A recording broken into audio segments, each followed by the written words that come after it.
ಮಾನ್ಯ ಸಿದ್ದರಾಮಯ್ಯನವರು ತಾವೊಬ್ಬ ಎಂಥ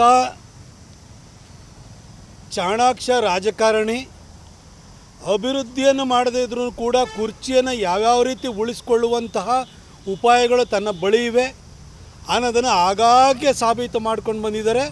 ಈ ಜಾತಿ ಗಣತಿಯ ಅಂಕಿ ಅಂಶಗಳನ್ನು ಬಹಿರಂಗ ಮಾಡಿರೋದು ಕೂಡ ಇಂಥ ಒಂದು ತಂತ್ರಗಾರಿಕೆ ಒಂದು ಭಾಗವಾಗಿದೆ. ಜಾತಿ ಗಣತಿಯ ಸಂಖ್ಯಾವಾರು ಅಂಕಿಅಂಶಗಳು ಬಹಿರಂಗವಾದ ಕೂಡಲೇ ಡಿ ಕೆ ಶಿವಕುಮಾರ್ ಅವರು ಇವತ್ತು ಒಕ್ಕಲಿಗ ಶಾಸಕರ ಸಭೆ ಕರೆದಿದ್ದಾರೆ. ಶಾಮನೂರು ಶಿವಶಂಕರಪ್ಪನವರು ನಮ್ಮ ಲಿಂಗಾಯತರ ಸಂಖ್ಯೆ ಸರಿಯಾಗಲಿಲ್ಲ ಅಂತೇಳಿ ಅವರು ಕೂಡ ಅಪಸ್ವರ ಎತ್ತಿದ್ದಾರೆ. ಹಾಗೆ ನಮ್ಮ SC ನಾಯಕರು ನಮಗೊಂದು ಕೋಟಿ ಸಂಖ್ಯೆ ಕೊಟ್ಟಿದ್ದಾರೆ ಅಂತೇಳಿ ಹೇಳ್ಬಿಟ್ಟು ಅವರು ಸ್ವಲ್ಪ ಸಮಾಧಾನದಲ್ಲಿ ಒಳಗಡೆಯಿಂದ ಖುಷಿಯಾಗಿದ್ದಾರೆ. ಆದರೆ ಈ ಒಕ್ಕಲಿಗ ನಾಯಕರು, ಲಿಂಗಾಯತರ ನಾಯಕರು, ಅದೇ ರೀತಿ SC ಇರ್ಬೋದು ಅಥವಾ ಹಿಂದುಳಿದ ಯಾವುದೇ ಜಾತಿ ಜನಾಂಗಗಳಿರ್ಬೋದು, ನೀವು ಒಂದು ಅರ್ಥ ಮಾಡ್ಕೊಳ್ಬೇಕು, ಈ ಸಿದ್ದರಾಮಯ್ಯನವರು ಮೊದಲು ಅಹಿಂದ ಅಂತೇಳಿ ಅಲ್ಪಸಂಖ್ಯಾತ ಹಿಂದುಳಿದ ದಲಿತ ಅಂತೇಳಿ ಹಿಂದೂ ಸಮಾಜದಲ್ಲಿ ಒಂದು ವರ್ಗವನ್ನು ಒಡೆದು ಕಾಂಗ್ರೆಸ್ಸಿಗೆ ಬಂದು ಮುಖ್ಯಮಂತ್ರಿ ಸ್ಥಾನವನ್ನು ಕಬಳಿಸಿದರು. ಈಗ ಕುರ್ಚಿ ಉಳಿಸ್ಕೊಳ್ಳೋದಕ್ಕೋಸ್ಕರವಾಗಿ ಉಳಿದೆಲ್ಲ ಜಾತಿ ಜನಾಂಗಗಳನ್ನು ಹಿಂದೂಗಳನ್ನು ಒಡೆಯುವಂತಹ ಕುತಂತ್ರದ ಭಾಗವೇ ಈ ಜಾತಿ ಗಣತಿ ಅನ್ನೋದನ್ನು ಅರ್ಥ ಮಾಡ್ಕೊಳ್ಳಿ. ಜಾತಿ ಗಣತಿ ಅನ್ನೋದು ಎಲ್ಲಿಂದ ಬಂತು? ಸೆನ್ಸಸ್ಸನ್ನು ಮಾಡ್ತೀವಿ ನಾವು, ಜನಗಣತಿನ ಮಾಡ್ತೀವಿ. 2011ರಲ್ಲಿ ಜನಗಣತಿ ಆಯಿತು. ಅದರಲ್ಲಿ ಬೆನ್ನಲ್ಲೇ ಕೇಂದ್ರದ ಗ್ರಾಮೀಣಾಭಿವೃದ್ಧಿ ಇಲಾಖೆ ಅಥವಾ ರೂರಲ್ ಡೆವಲಪ್ಮೆಂಟ್ ಸಚಿವಾಲಯ SEC ಡೇಟಾವನ್ನು ಕಲೆಕ್ಟ್ ಮಾಡಿ ಅಂದರು. ಸೋಷಿಯೋ ಎಕನಾಮಿಕ್ ಕ್ಯಾಸ್ಟ್ ಸೆನ್ಸಸ್ ಅಂತ. ಅಂದರೆ ಸಾಮಾಜಿಕವಾಗಿ ಆರ್ಥಿಕವಾಗಿ ಯಾರು ಹಿಂದುಳಿದಿದ್ದಾರೆ ಆ ಜಾತಿ ಜನಾಂಗಗಳನ್ನು ಗ್ರಾಮಾಂತರ ಭಾಗದಲ್ಲಿ ಲೆಕ್ಕಾಚಾರವನ್ನು ಹಾಕಿ ಗಣತಿಯನ್ನು ಮಾಡಿ ಅಂತ ಹೇಳಿದರು. ಯಾಕೆಂದರೆ ಜನಗಣತಿಯಲ್ಲಿ ಜಾತಿವಾರು ಲೆಕ್ಕಾಚಾರಗಳು ಸಿಕ್ಕಿದರೂ ಕೂಡ ಅದನ್ನು ಗೌಪ್ಯವಾಗಿಡಬೇಕಾಗುತ್ತೆ 1948 ಸೆನ್ಸಸ್ ಆ್ಯಕ್ಟ್ ಪ್ರಕಾರವಾಗಿ. ಈ SEC ಡೇಟಾವನ್ನು ಯಾಕೆ ಕಲೆಕ್ಟ್ ಮಾಡ್ತಾರೆ ಅಂದರೆ ಗ್ರಾಮಾಂತರ ಭಾಗದಲ್ಲಿ ಇರುವಂತಹ SC ಇರ್ಬೋದು, ST ಇರ್ಬೋದು, OBC ಇರ್ಬೋದು, ಯಾವುದೇ ಜನಾಂಗಗಳಿರ್ಬೋದು, ಅವರಲ್ಲಿ ಎಷ್ಟು ಜನಕ್ಕೆ ಕಚ್ಚಾ ಮನೆ ಇದೆ, ಎಷ್ಟು ಜನಕ್ಕೆ ಪಕ್ಕಾ ಮನೆ ಇದೆ, ಎಷ್ಟು ಜನರ ಮನೆಯಲ್ಲಿ ದುಡಿಯುವಂಥ ಗಂಡಸಿದ್ದಾನೆ, ಎಷ್ಟು ಜನರ ಮನೆಯಲ್ಲಿ ಅವಿದ್ಯಾವಂತರಿದ್ದಾರೆ, ಎಷ್ಟು ಜನರ ಮನೆಯಲ್ಲಿ ವಿದ್ಯಾವಂತರಿದ್ದಾರೆ, ಎಷ್ಟು ಜನರ ಮನೆಯಲ್ಲಿ ಮಹಿಳೆಯರು ಮಾತ್ರ ಇದ್ದಾರೆ, ದುಡಿಯುವಂತಹ ಗಂಡಸಿಲ್ಲ, ಸಾಮಾಜಿಕವಾಗಿ ಆರ್ಥಿಕವಾಗಿ ಶೈಕ್ಷಣಿಕವಾಗಿ ಅವರು ಎಷ್ಟು ಹಿಂದುಳಿದಿದ್ದಾರೆ, ಇದನ್ನೆಲ್ಲ ತಿಳ್ಕೊಂಡು ಈ ಅಂಕಿಅಂಶಗಳ ಆಧಾರದ ಮೇಲೆ ಅವರ ಸಶಕ್ತೀಕರಣಕ್ಕೆ, ಅವರ ಸಬಲೀಕರಣಕ್ಕೋಸ್ಕರವಾಗಿ ಕಾರ್ಯಕ್ರಮಗಳನ್ನು, ಯೋಜನೆಯನ್ನು ರೂಪಿಸೋದಕ್ಕೆ ಕೇಂದ್ರ ಗ್ರಾಮೀಣಾಭಿವೃದ್ಧಿ ಇಲಾಖೆ ಈ ಒಂದು ಡೇಟಾವನ್ನು ಕಲೆಕ್ಟ್ ಮಾಡಿ ಅಂತಾರೆ. ಸಿದ್ದರಾಮಯ್ಯನವರು ಮಾತ್ರ ಅದನ್ನು ಜಾತಿವಾರು ಗಣತಿ ಮಾಡ್ತೀನಿ, ಇಡೀ ರಾಜ್ಯದಲ್ಲಿ ಇವತ್ತು ಮುಸಲ್ಮಾನರೇ ಬಹುಸಂಖ್ಯಾತರು 75 ಲಕ್ಷ ಇದ್ದಾರೆ ಅಂತ ಹೇಳ್ತಾ ಇದ್ದಾರೆ. ಮುಸಲ್ಮಾನರಿಗಿಂತಲೂ ಲಿಂಗಾಯತರು ಕಮ್ಮಿ ಇದ್ದಾರೆ, 81 ಲಕ್ಷ ಇದ್ದಾರೆ, ಗೌಡ್ರು ಇನ್ನೂ ಕಮ್ಮಿ ಇದ್ದಾರೆ, 72 ಲಕ್ಷ ಇದ್ದಾರೆ, ಕುರುಬರು 44 ಲಕ್ಷ ಇದ್ದಾರೆ, OBC ಒಂದು 35 ಲಕ್ಷ ಇದ್ದಾರೆ, ನಾಯಕರು ಇಷ್ಟಿದ್ದಾರೆ. ಈ ರೀತಿ ಲೆಕ್ಕಾಚಾರಗಳನ್ನ ಇಟ್ಟಿದ್ದಾರೆ. ಸಿದ್ದರಾಮಯ್ಯ ನೀವು ವಿಶ್ವವಿಖ್ಯಾತ ಅರ್ಥಶಾಸ್ತ್ರಜ್ಞರು, ಬಜೆಟನ್ನು 16 ಮಂಡಿಸಿರೋವಂಥವ್ರು, ನಿಮಗೆ ಗ್ರಾಮೀಣಾಭಿವೃದ್ಧಿ ಇಲಾಖೆ ಯಾವ್ದು ಕಾರಣಕ್ಕೋಸ್ಕರ ಡೇಟಾ ಕಲೆಕ್ಟ್ ಮಾಡಿ ಅಂತ ಹೇಳುತ್ತೆ? ಆಯಿತು, ಈ ಗಣತಿಯನ್ನು ಮಾಡಿದ್ರಲ್ಲ, ಎಲ್ಲೊಂದು ಕಡೆ 4 ಕಡೆ ಸ್ಯಾಂಪಲ್ ಸರ್ವೆ ಮಾಡ್ಕೊಂಬಿಟ್ಟು ಮುಸಲ್ಮಾನರು ಎಲ್ಲ ಜಾತಿ ಜನಾಂಗಗಳಿಗಿಂತ ಜಾಸ್ತಿ ಇದ್ದಾರೆ ಅಂತ ತೋರ್ಸೋಕ್ಕೆ ಹೊರಟು ನಿಮ್ಮ ರಾಜಕೀಯ ಬೇಳೆ ಬೇಯಿಸ್ಕೊಳಕ್ಕೆ ಹೋಗ್ತಾಯಿದ್ದೀರಿ ಹೊರತು ನಿಮಗೆ ಉದ್ದೇಶ ಸುದ್ದಿ ಇಲ್ಲ.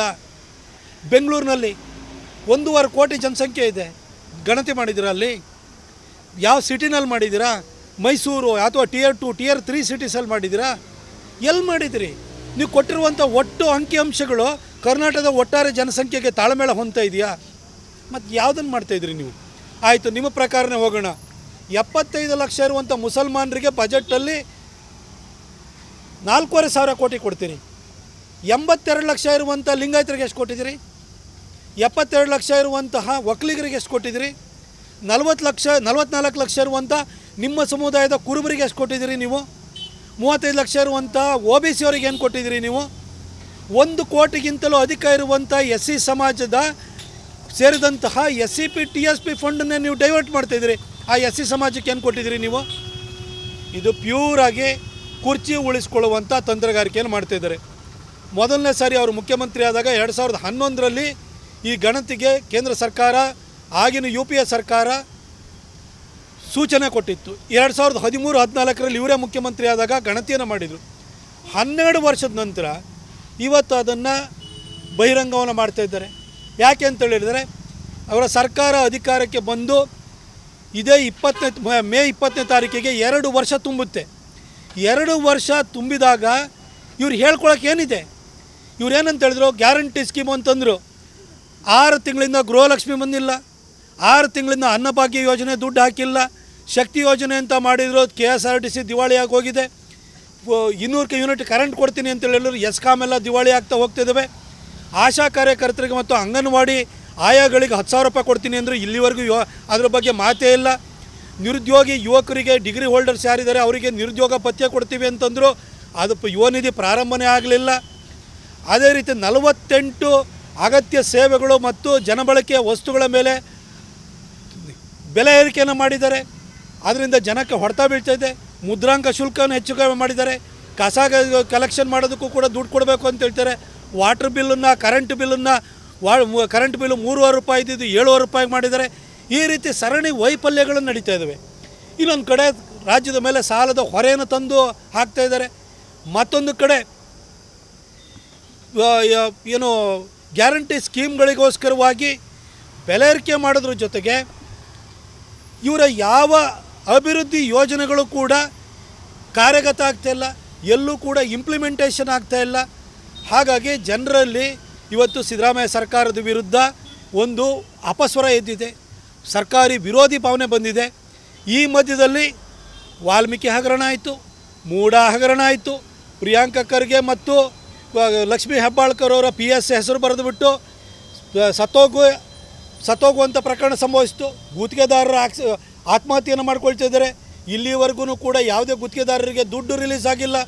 ಬೆಂಗಳೂರಿನಲ್ಲಿ ಆಕ್ಯುಪೆನ್ಸಿ ಸರ್ಟಿಫಿಕೇಟ್ ಕೊಡಬೇಕು ಅಂದರೆ ಸ್ಕ್ವೇರ್ ಫುಟಿಗೆ 100 ರೂಪಾಯಿ ಚಾರ್ಜ್ ಮಾಡ್ತಿದ್ರಿ. ಬ್ರ್ಯಾಂಡ್ ಬೆಂಗಳೂರು ಅಂತ ಹೇಳಿದರೆ ಅಲ್ಲಿ ಗುಂಡಿ ಬೆಂಗಳೂರು ಆಗಿದೆ. ಮೇಕೆದಾಟು ಮಾಡ್ತೀವಿ ಅಂತ ಹೇಳಿದ್ರು, ಸ್ಟಾಲಿನ್ ಎದುರುಗಡೆ ನಿಂತ್ಕೊಂಡು ಮಾತಾಡೋ ಧೈರ್ಯ ಇಲ್ಲ ನಿಮಗೆ. ಕಳಸಾ ಬಂಡೂರಿ ಅದಕ್ಕೆ ತಾರ್ಕಿಕ ಅಂತ್ಯಕ್ಕೆ ಹೋಗುವಂಥ ಲಕ್ಷಣ ಕಾಣ್ತಿಲ್ಲ. ಆಲಮಟ್ಟಿ ಡ್ಯಾಮದು ಅದ್ರ ಎತ್ತರವನ್ನು ಹೆಚ್ಚು ಮಾಡುವಂಥದ್ದು, ಅದ್ರ ಬಗ್ಗೆನೂ ಮಾತಿಲ್ಲ.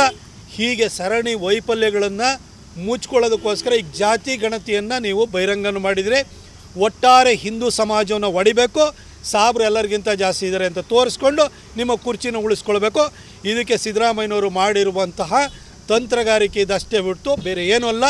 ನಾನು ಎಲ್ಲ ಜಾತಿ ಸಮುದಾಯದವ್ರನ್ನ ಕೇಳ್ತೀನಿ, ಒಕ್ಕಲಿಗರ ಸಂಖ್ಯೆ ಕಮ್ಮಿ ಆಯಿತು, ಲಿಂಗಾಯತರ ಸಂಖ್ಯೆ ಕಮ್ಮಿ ಆಯಿತು, OBC ಅವ್ರದ್ದು ಸಂಖ್ಯೆ ಕಮ್ಮಿ ಆಯಿತು ಅಂತ ಆಡಾಡಿ ಹಿಂದೂ ಸಮಾಜವನ್ನು ಸಿದ್ದರಾಮಯ್ಯನವರು ಒಡೆಯಕ್ಕೆ ಹೋಗ್ತಿದ್ದಾರೆ. ನಿಮ್ಮೆಲ್ಲರಿಗಿಂತಲೂ ಕೂಡ ಸಾಬ್ರು ಜಾಸ್ತಿ ಇದ್ದಾರೆ ಅಂತ ತೋರ್ಸೋಕೆ ಹೋಗ್ತಿದ್ದಾರೆ. ಜಾತಿ ಅಂತ ಎಷ್ಟು ದಿನ ಹೊಡೆದಾಡ್ಕೊಳ್ತೀರಿ? ಒಗ್ಗಟ್ಟಾಗಿ ನಿಂತ್ಕೊಂಡು ಹಿಂದೂ ಸಮಾಜ ಇವತ್ತು ಸಿದ್ದರಾಮಯ್ಯನವರ ಈ ಒಂದು ಜಾತಿಯನ್ನು ಒಡೆಯುವಂಥ ಕುತಂತ್ರದ ವಿರುದ್ಧ ಹೋರಾಟ ಮಾಡುವಂಥ ಕಾಲ ಸನ್ನಿಹಿತವಾಗಿದೆ. ನೀವು ಮುಖ್ಯಮಂತ್ರಿಗಳಾಗಬೇಕು, ಈ ಜಾತಿಗೆ ರೆಪ್ರೆಸೆಂಟೇಷನ್ ಸಿಗಬೇಕು ಅಂತ ಹೋಗಬೇಡಿ. ಹಿಂದೂ ಸಮಾಜವನ್ನು ಉಳಿಸ್ಕೊಳ್ಳೋ ದೃಷ್ಟಿನಲ್ಲಿ ನೀವೆಲ್ಲ ಯೋಚನೆಯನ್ನು ಮಾಡಿ.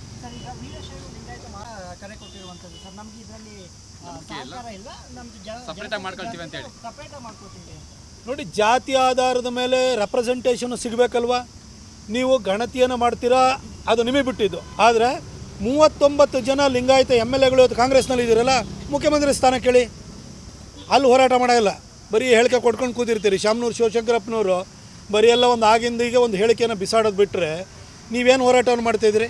ಅವ್ರು ಹೋರಾಟ ಮಾಡೋದಾದರೆ ಸಿದ್ದರಾಮಯ್ಯನವ್ರ ಹತ್ರ ಚೇರ್ ಬಿಟ್ಕೊಡಿ ಅಂತ ಕೇಳಿ.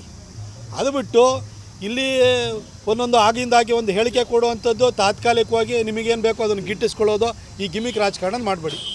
ಈಗ ವಕ್ಫ್ ಕಾಯ್ದೆ ವಿರೋಧಿಸಿ ದೇಶದ ವಿವಿಧೆಡೆ ಮುಸ್ಲಿಮ್ಸು ಪ್ರತಿಭಟನೆ ಮಾಡಿದ್ದಾರೆ. ವೆಸ್ಟ್ ಬೆಂಗಾಲ್, ಅಸ್ಸಾಮಲ್ಲಿ ಹಿಂದೂಗಳಿಗೆ ರಕ್ಷಣೆ. ಇದನ್ನು ನೆಕ್ಸ್ಟ್ ಹೇಳ್ತೀನಿ ಅಂತ ಸರ್. ಹುಬ್ಳಿದು ಎನ್ಕೌಂಟರ್ ಆಗಿದೆಯಲ್ಲ,